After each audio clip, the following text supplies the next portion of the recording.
بسم اللہ الرحمن الرحیم۔ السلام علیکم ورحمۃ اللہ وبرکاتہ۔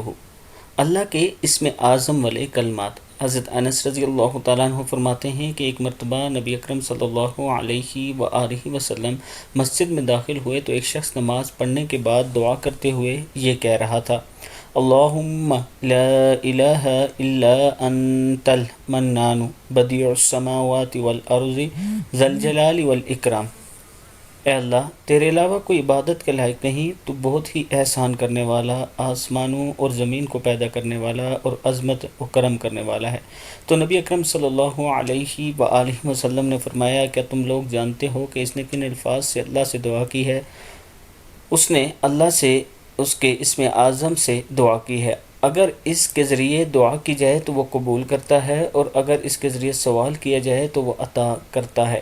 اللہ تعالی ہم سب کو اس پر عمل کرنے کی توفیق عطا فرمائے۔